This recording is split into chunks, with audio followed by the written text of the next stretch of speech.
That's okay. All right. Want me to pass that out? Please. These are two-sided. These are one-sided. Say good morning. So good morning, Unity of Springfield. Good morning. Good morning. I'm John Braucher, and good morning to those who are live streaming with us today. I'm filling in for Mary, who is practicing a valuable public health function by preventing possible spread of disease by staying home this morning. And welcome to Unity of Springfield, Adult Education, New Thought, World Religions class. Blessed are the peacemakers, for they will be called the children of God. And today we're going to talk some about, it's kind of a continuation of the talk that I did several months ago, based on some of the writings and teachings of Thich Nhat Hanh, who was a Vietnamese Buddhist monk who just died in January of 22, who really dedicated his entire life as a peacemaker. He was born in Vietnam and in 1926, and when he was aware of the war, he was right in the middle of the war, and they lost a lot of family members and friends. He lost a lot of family members and friends through the war, both when the French were fighting the war and then when the United States got involved. And he tried to bring the two sides together to create some peace. So they both wanted to kill him because they both suspected that he was on the other side. So they were both after him. So he fled to France eventually for his life. But he dedicated his life to the practice of trying to bring about peace, using the precepts of Buddhism and his practice. He was nominated in 1967 by Martin Luther King Jr. for the Nobel Peace Prize. He knew a lot of different contemporaries like Thomas Merton, other contemplative folks that were around during the 60s. And he was known for teaching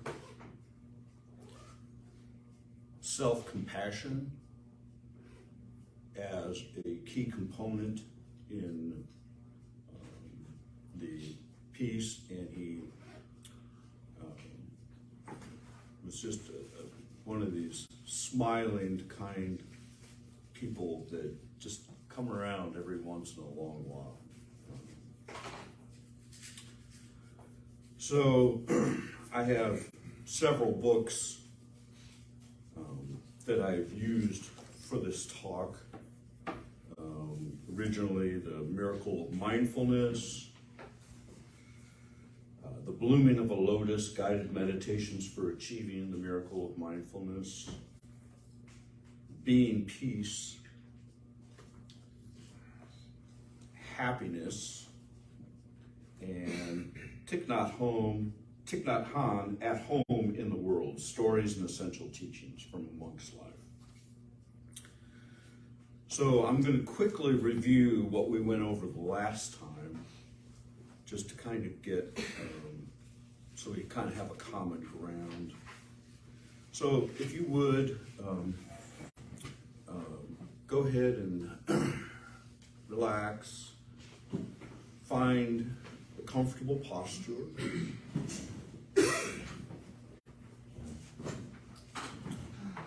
Focus on your breathing. If you would, you're so welcome to, and I encourage you to, join me in an American Buddhist prayer. And I'm going to talk a little bit about this before we say it, just so you have some understanding of the way that I practice it on a daily basis. It starts, the first line is in Buddha, Dharma, and Sangha. And when I say in Buddha, I don't mean the little fat statue. It's teacher. You could place card Jesus.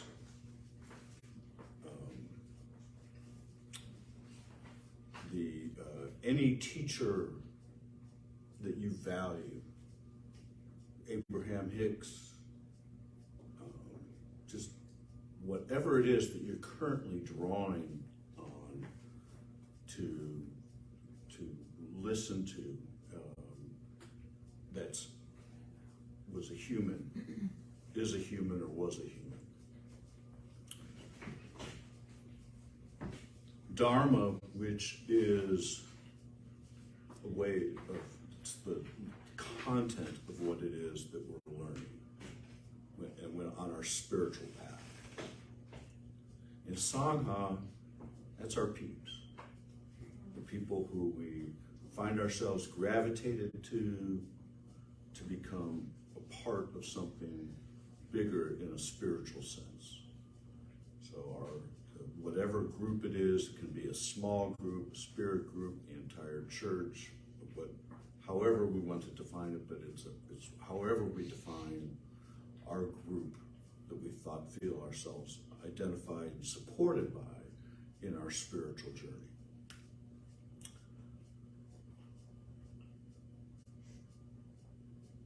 So it goes in Buddha, Dharma, and Sangha. We go for refuge until fully awakened. Through the power of generosity, ethics, patience, enthusiastic effort, concentration, and wisdom. For the sake of all beings, may we realize and demonstrate our innate goodness. In Buddha, Dharma, and Sangha, we go for refuge until fully awakened. Through the power of generosity, ethics, patience, enthusiastic effort, concentration, and wisdom. For the sake of all beings, may we realize and demonstrate our innate goodness. In Buddha, Dharma, and Sangha, we go for refuge until fully awakened. Through the power of generosity, ethics, patience, enthusiastic effort, concentration, and wisdom. For the sake of all beings, may we realize and demonstrate our innate goodness.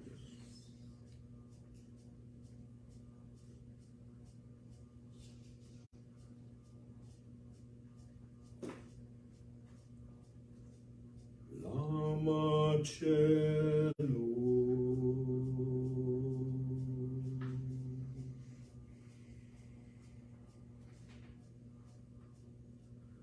Lama Chenu.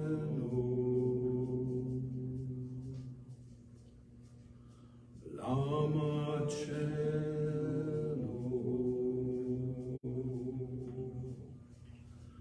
Lama Chenu.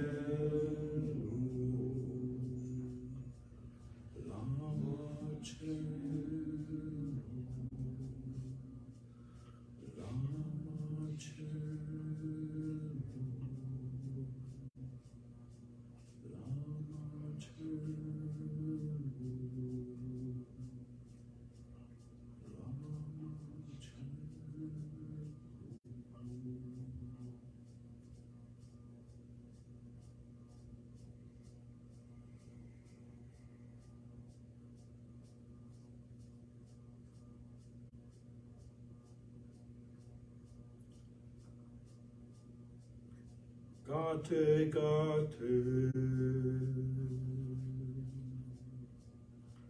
peragate,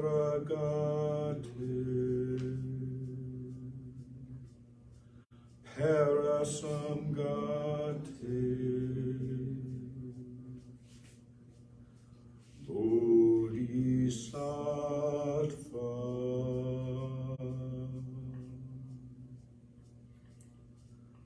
Gate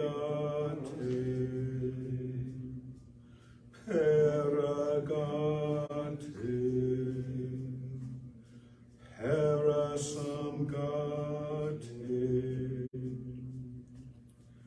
Bodhisattva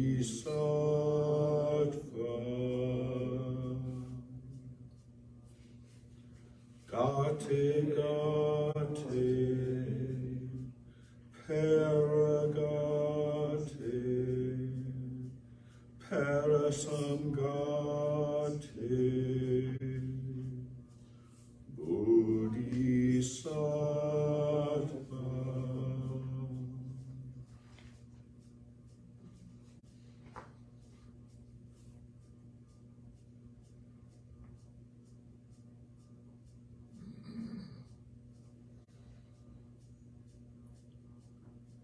May the pure, brilliant sun of bodhicitta dawn in each and every heart and mind, dispelling the darkness of suffering and confusion unstoppably until all are illumined and awakened.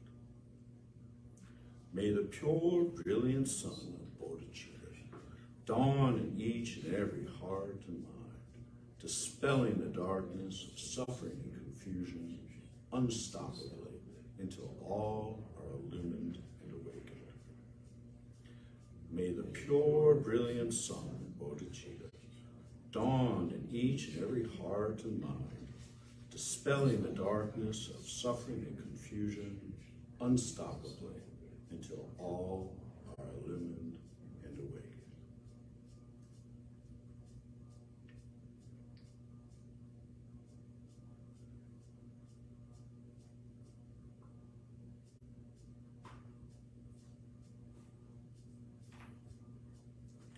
So I'm going to again briefly go through some of the things we talked about last time, and then go on to 6 new skills that we can bring to our everyday life. And really, this is more of a focus on bringing peace within ourselves, because then we can emanate it out.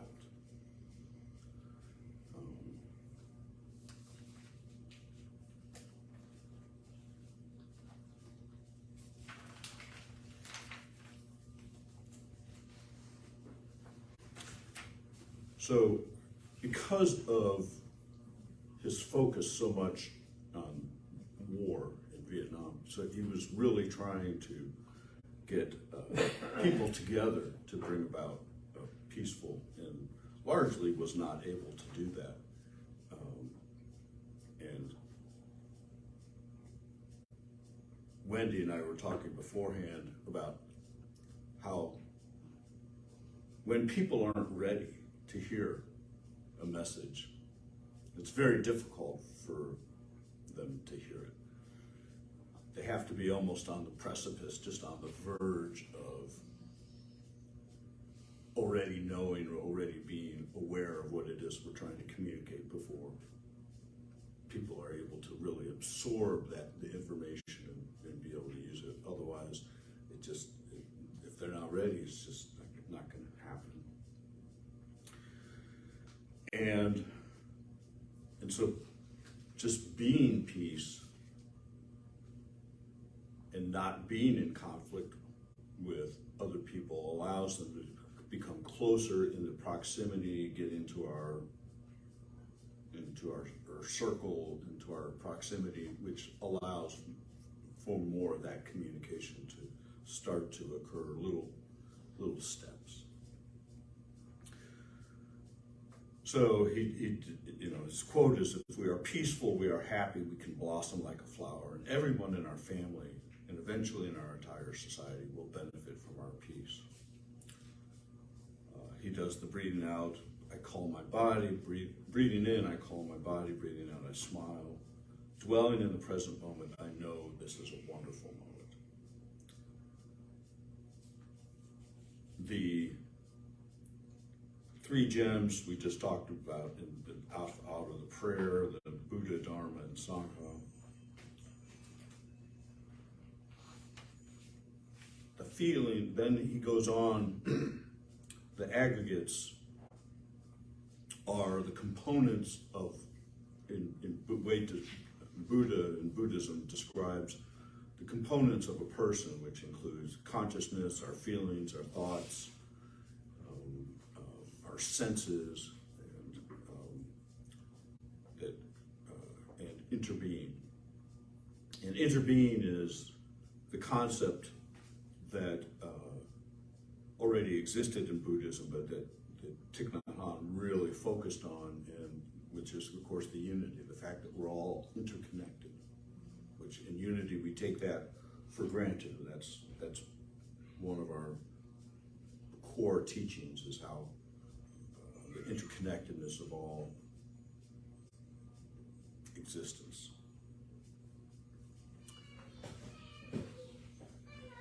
And meditation on, or looking deeply into that interconnectedness is the heart of the practice. The working for peace are these skills that he tries to teach for people to get along with each other. And we're not going to go into those today, but those were face-to-face sitting, remembrance, non-stubbornness, covering mud with straw, voluntary confession, and decision by consensus, and accepting the verdict. And then the tipped hen order, which is what he created, a plum village in France, and it has 14 precepts. Do not be bound by any doctrine, theory, or ideology, even Buddhist ones. All systems of thought are guiding means. They are not absolute truth. Do not think that the knowledge you presently possess is changeless, absolute truth. Avoid being narrow-minded and bound to present views. Learn and practice non-attachment from views in order to open yourself to receive others' viewpoints. Be ready to learn your entire life and to observe reality in yourself and the world at all times. And if you have any question about that second precept, read a book that you read 20 years ago and see if it reads exactly the way you read it 20 years ago, or if it has changed quite a bit in the interim. Do not force others, including children, by any means whatsoever, to adopt your views. However, through compassionate dialogue, help others renounce fanaticism and narrowness. Do not avoid contact with suffering or close your eyes before suffering. Find ways to be with those that are suffering, including personal contact, visits, images, and sound.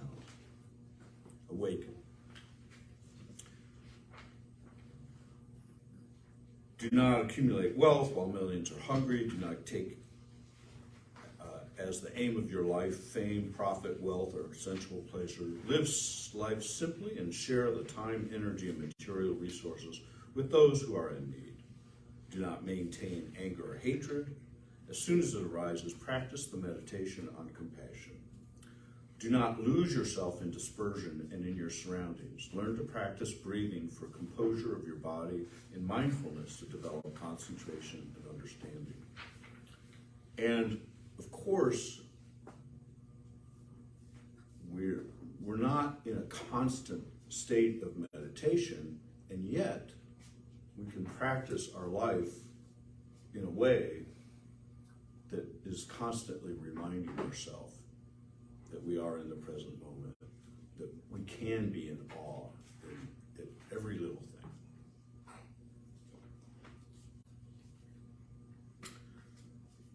Do not utter words that can create discord and cause the community to break, reconcile. Do not say untruthful things for the sake of personal interest or to impress people. Do not use the Buddhist community for personal gain or profit or transform into political parties. Do not live with a vocation that is harmful to humans and nature. Do not kill when possible, protect life and prevent war. Possess nothing that should belong to others. Do not mistreat your body. Learn to handle it with respect. Okay, so that's kind of where we left off last time. So some of the additional practices that we can practice anytime. And here I encourage discussion, examples, and what people do try along some of these lines. They're not too complicated, they're not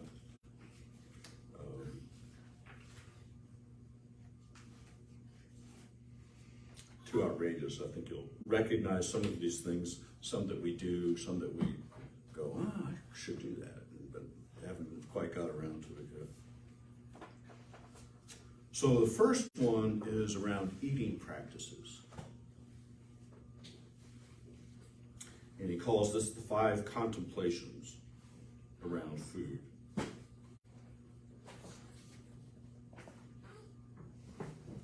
The first contemplation is that food is a gift of the whole universe. The earth, the sky, numerous living beings, and much hard, loving work. So this is this interbeing concept, that the food didn't just come from the store, or even just from the farmer's market. It came from somewhere. Somebody planted it. Somebody had some seeds. There was water brought to bear, either just from the clouds or someone watered it.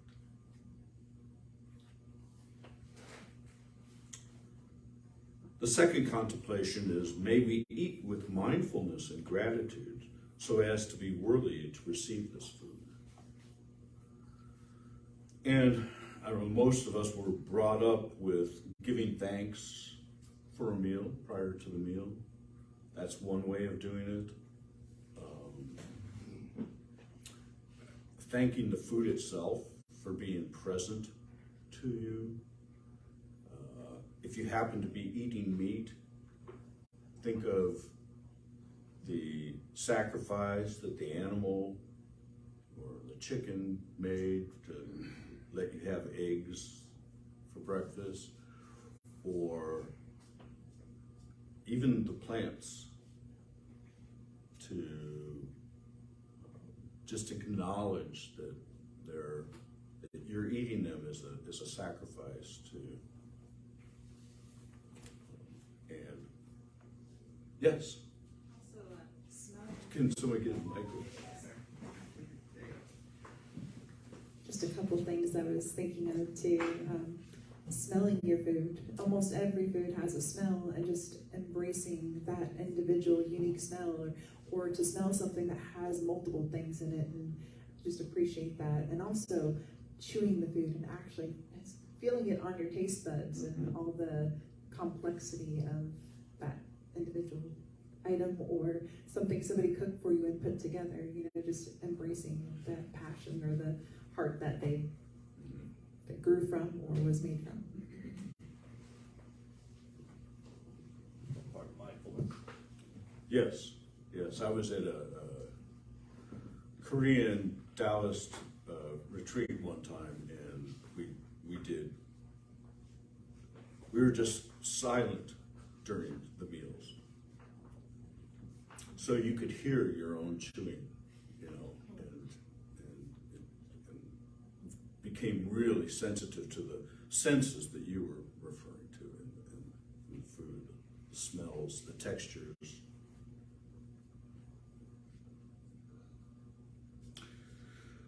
The third contemplation is, may we recognize and transform our unwholesome mental formations, especially our greed, and learn to eat in moderation. Which we get a lot of counter messages to that in our culture.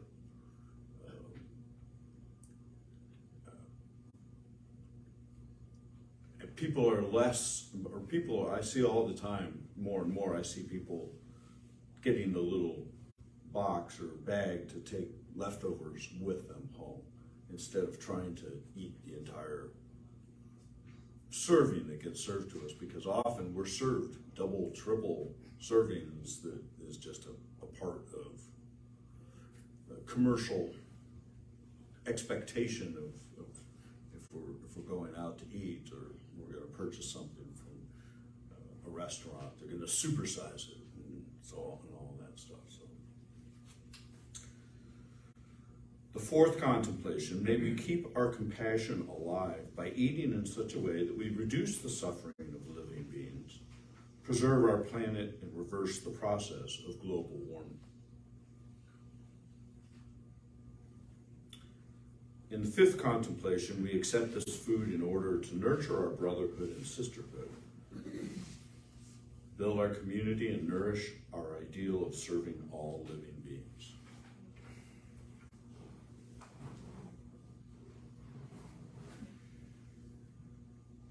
Okay, the second one's kind of related but separate, and this is about the kitchen.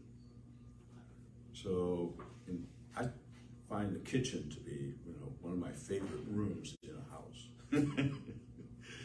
It's a lot of times it becomes kind of a social focal point, and it's where a lot of magic can happen, and it can be a meditative practice space. So let us be mindful when we're cooking or cleaning. We can do our tasks in a relaxed and serene way by following our breathing and keeping our concentration just on what we're doing, instead of multitasking or thinking about other things going on that you're going to have to do later, or people that you're going to be entertaining, but just staying just only on what it is that we're doing, keeping that focus in the current moment. And whenever we do that, we're going to be closer to the vortex. We're going to be closer to what is. So in the practice, you may create some kind of a visual reminder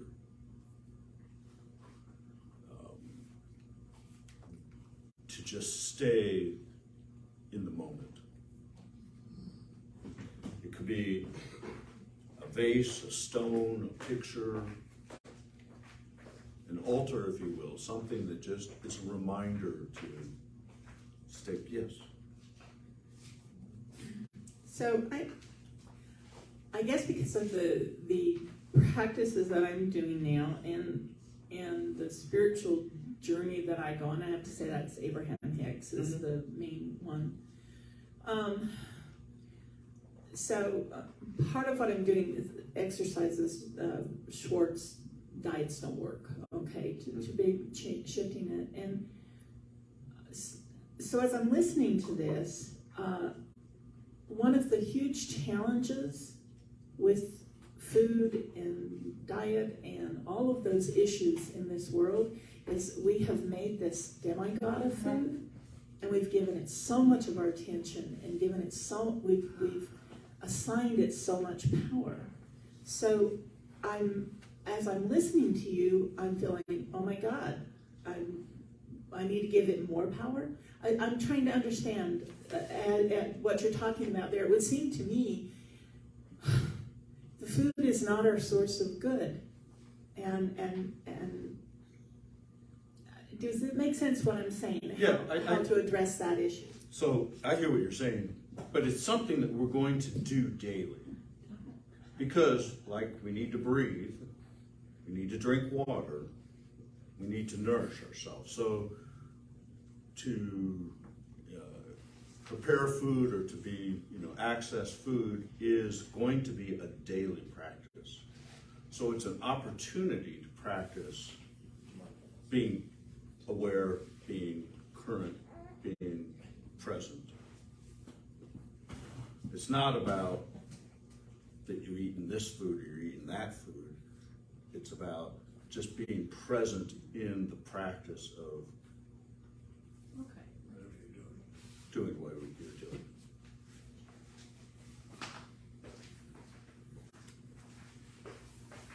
You go skydiving once a year and you give it your full attention, but you eat every day and you don't pay attention to it at all.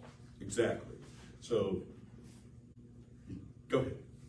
Something that came to me was also the expectations we have for ourselves. So, I have to lose this weight, or this food isn't good for me. That those like direct kind of statements we can say to ourselves, like, I shouldn't eat this cookie. And it's this guilt or this expectation that we have. And sometimes it's, easing that up and learning to let go of that, to enjoy the food and not feel this sense of rejection of what we're consuming and putting into our bodies and letting it nourish us, no matter if it's a cookie. And we taste that on our taste buds and truly enjoy it, or something that's healthy for us that goes into our body. Just embracing it as being something that's fulfilling to us. Yes.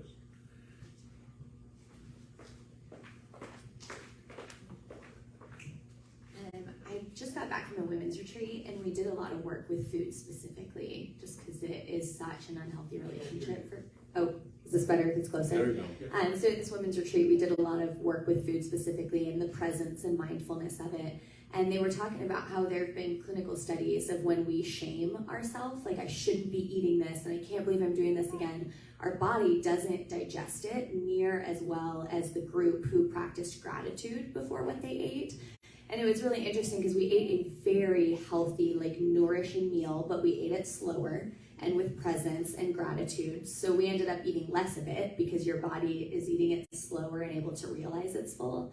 And then for dessert, we had just a bite of like a chocolate. And they were explaining how so much of this terrible stuff we eat, we're just eating it mindlessly. And there's so much of it, as opposed to if we do let ourselves just have the cookie and appreciate it and not need to have 20 of them because we're trying to fill a void, but just sit in appreciation with it.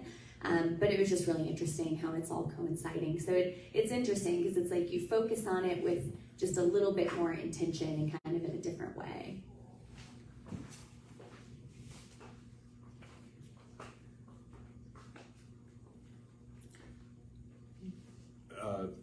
Also, a part of that is when you're preparing, if you happen to be the person who's cooking, trying to allow enough time so you don't feel like you're rushed, and just give yourself that time. And something that will be a reoccurring thing, because we'll talk a little bit more about it in the middle of meditations, the self-compassion part. So, stuff happens. You end up not having an ingredient. And just like in a sitting meditation, when I have thoughts that intrude upon my meditation, I've learned to inwardly smile at myself at recognition of a thought coming in, instead of berating myself for not being able to not have a thought, but to be kind to myself about it and just smile inwardly and just go, oh, that was a thought. And not get into the tussle of judging, of self-judgment, which then starts a snowball rolling down and just so it can just go on its merry way. The awareness will guide you to cook healthy food infused with your love and mindfulness.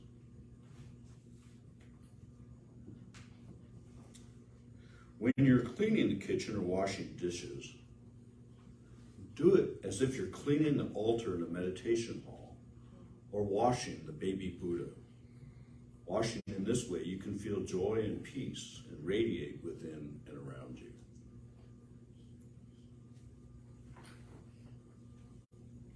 He has a little 4-line Washing the dishes is like bathing a baby Buddha.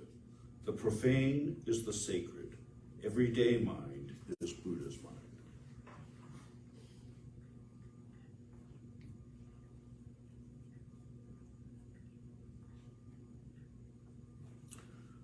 The third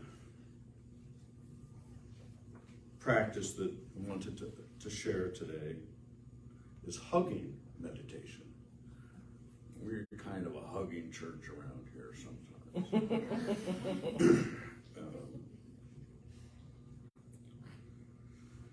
And when we hug, our hearts connect. And we know that we are not separate beings. Hugging with mindfulness and concentration can bring reconciliation, healing, understanding, and much happiness.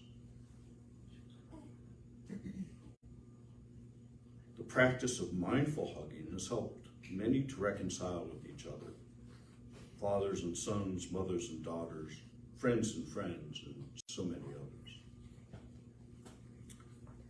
So, the practice to hugging meditation is to first focus on the breath.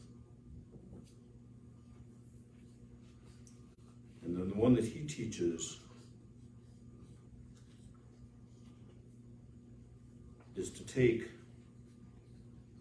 3 breaths and focus on 3 breaths, 3 in breaths and 3 out breaths during the hug.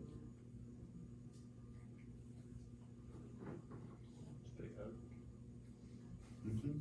It means you're taking a little more time. You're being patient.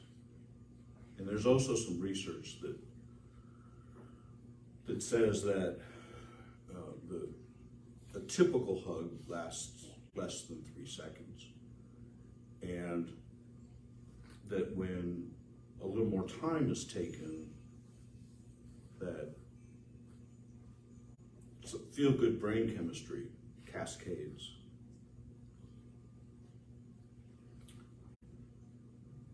And that we feel better. And we feel loved and connected.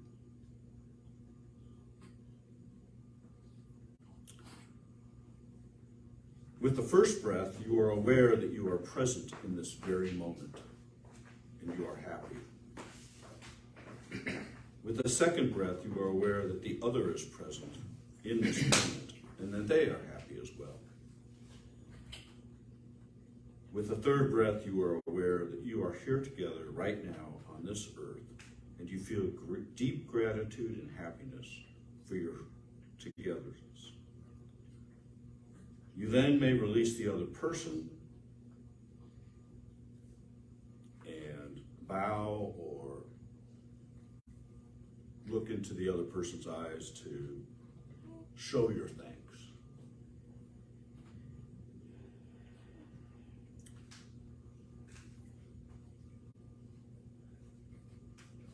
And you want to do it in a way that becomes real and alive.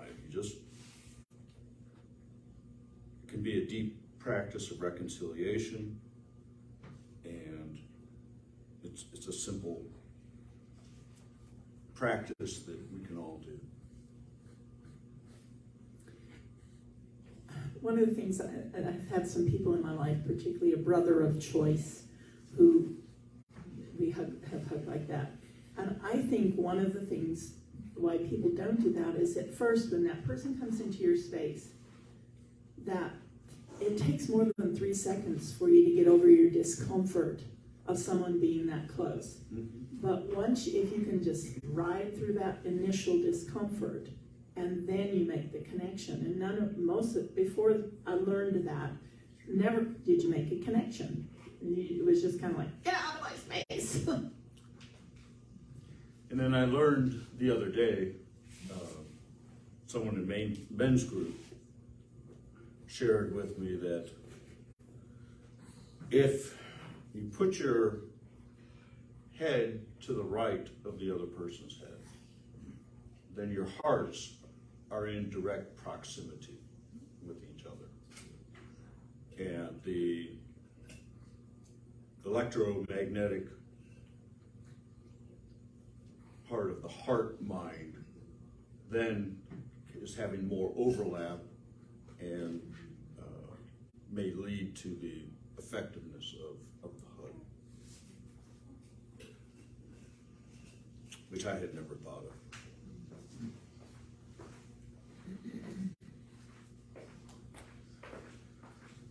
So, metta or love meditations, and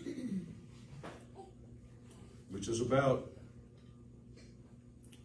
self-compassion and compassion for the universe. James always ends with the meditation when he does class or does the prayer, which is basically a meta meditation. He does it consistently, and I love the fact that he does that because we get centered, we care for ourselves, and then we just emanate it outwardly into the universe to create healing and reconciliation and peace. It's a peacemaker practice for sure. And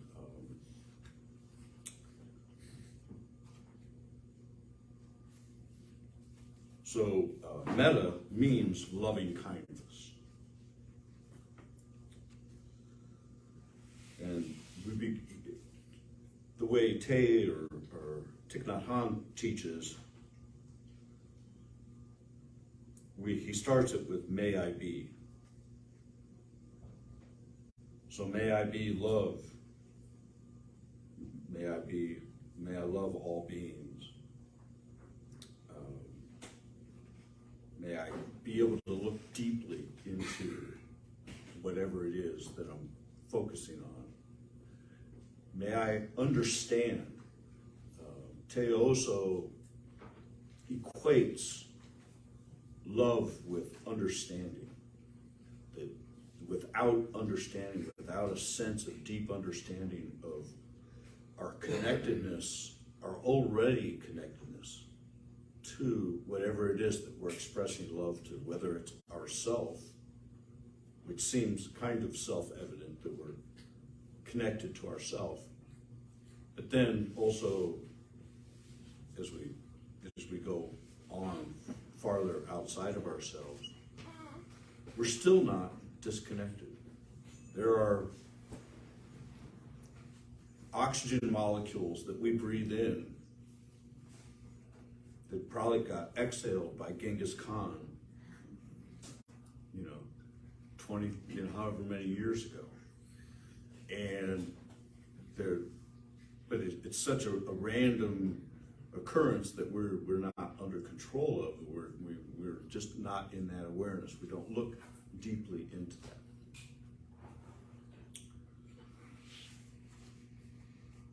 So practice, one of the practices that he shares, which goes back to 5th century.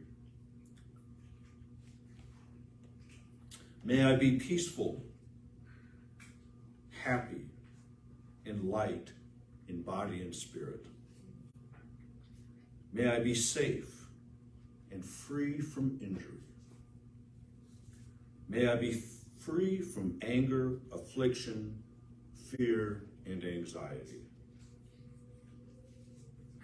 May I learn to look at myself with the eyes of understanding and love. May I be able to recognize and touch the seeds of joy and happiness in myself. May I learn to identify and see the sources of anger, craving, and delusion in myself. May I know how to nourish the seeds of joy in myself every day.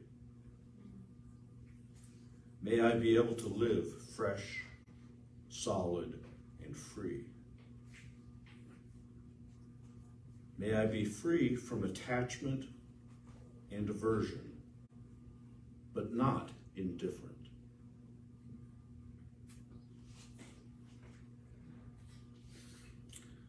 He said to practice this love meditation, sit still calm your body and your breathing and recite it to yourself. The sitting position is a wonderful position for practicing this. Sitting still, you are not too preoccupied with other matters. So you can look deeply at yourself as you are. Cultivate your love for yourself and determine the best ways to express this love to the world. Begin practicing this love meditation on yourself until you are able to love and take care of yourself. You cannot be much help to others until you have that practice down pat.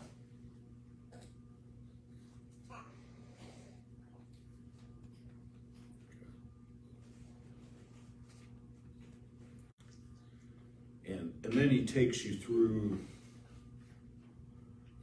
focusing on the skandhas, which are the different parts of awareness. Your body, so a body scan meditation, where you're aware of tension in different parts of your body and so on and so forth. Looking at any suffering or pain or illness that you have and letting go of that. Observing your feelings, emotions, whether they're pleasant, unpleasant, or neutral. On your perceptions, so then your senses, smell, taste, sound, sight, images, imagery. And then mental formation, ideas and tendencies, automatic thoughts in particular, the habit thoughts that we have, that we can, with choice, choose to unattach ourselves from. But we only have that choice when we're aware that we're having this automatic thought, this habit thought that creeps into our life. Which, when we're on autopilot, it can be 80 to 90% of our thinking can be these automatic thoughts. And it's only with intention that we can let go. Or be free from attachment, as a Buddhist would frame it. And then finally, look at your consciousness. According to Buddhism, consciousness is like a field with every possible kind of seed in it. Seeds of love, compassion, joy, equanimity, seeds of anger, fear, anxiety, and seeds of mindfulness. Consciousness is the storehouse that contains all of these seeds, all possibilities of what might arise in your mind. And when your mind is not at peace, it may be because the desires and feelings in your store consciousness. To live in peace, you have to be aware of your tendencies, your habit energies, so you can exercise some self-control. This is the practice of preventive health care. Look deeply into the nature of your feelings to find their roots, to see which feelings need to be transformed and nourish those feelings that bring about peace, joy, and well-being.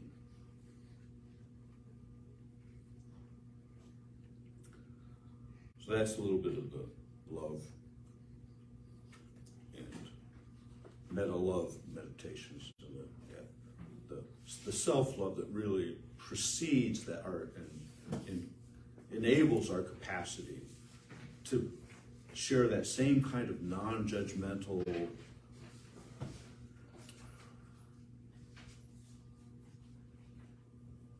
regard for others.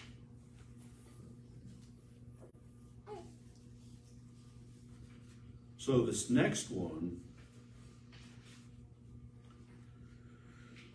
I started as a suggestion that he had for the Indian Parliament when he was invited to meet with them.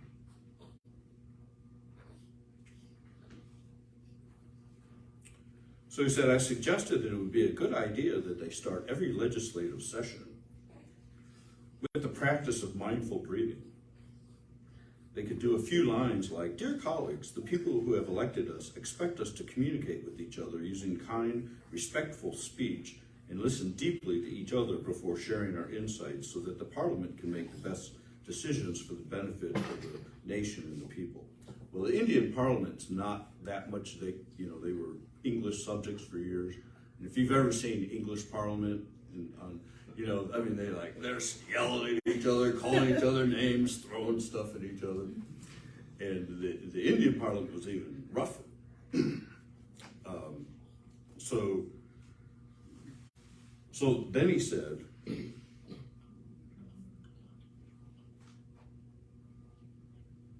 when things are kind of not going well, he says, what I would like you to do is say, let us observe 2 minutes of silence. People usually don't know what to do during the 2 minutes. But those of us who practice mindfulness know exactly what to do. How to breathe. How to focus our attention on our breathing. And how to relax our body and mind and allow compassion to be born. So just take, at any time that it seems appropriate, just take 2 minutes and have 2 minutes of peace.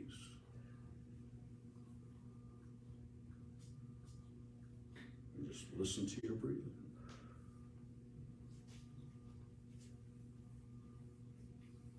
No one has to even know you're doing it. You don't have to announce it to the world. You just key in.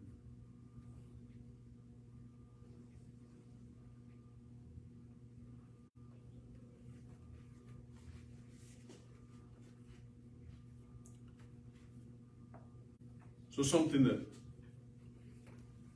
somebody brought up earlier about around food and stuff is this whole thing about blame. And so does anybody know the story about lettuce? I shared it the last time when I talked about it. So, because I love this little mindfulness skill. So, anybody here grown lettuce? Okay, in the garden. So, if the lettuce isn't growing very well, do you blame the lettuce? No, nobody blames the lettuce. You say, did I not water it enough? Did it get too hot, too much direct, or did I water it when it was sunny out and got water on it and it burned it? Or does it need some nutrients? And we should do the same thing with ourselves. Okay. Do we need more water? Always. Do we need nutrition? More sleep? More physical activity? Do we need social contact? Is there something we can do to nourish the lettuce? And then, of course, we can extend that to others in our small love support group of family, as we call it, or extended family, whatever.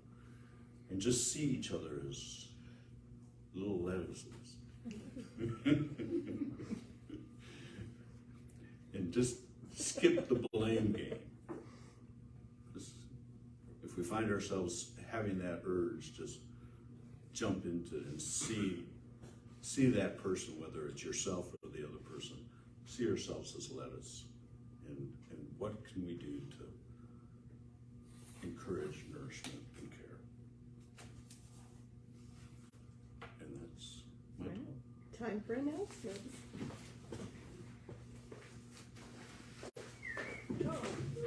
It was lovely.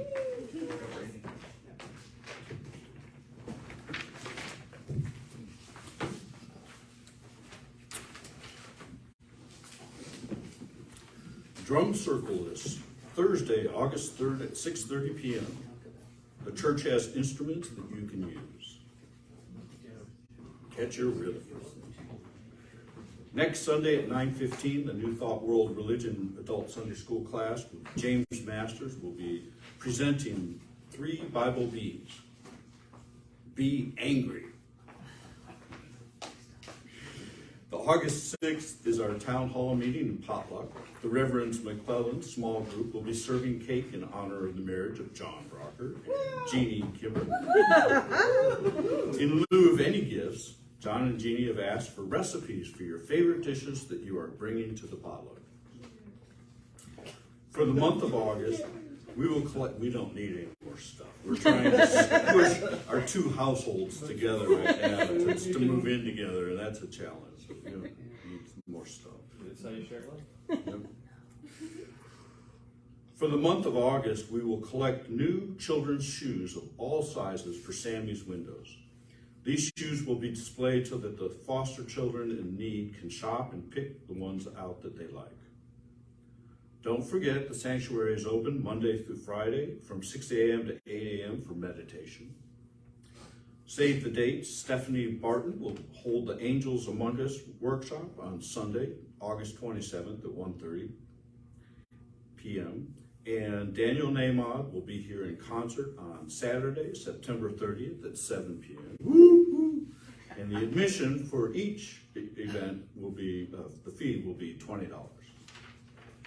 And that's it. Thank you.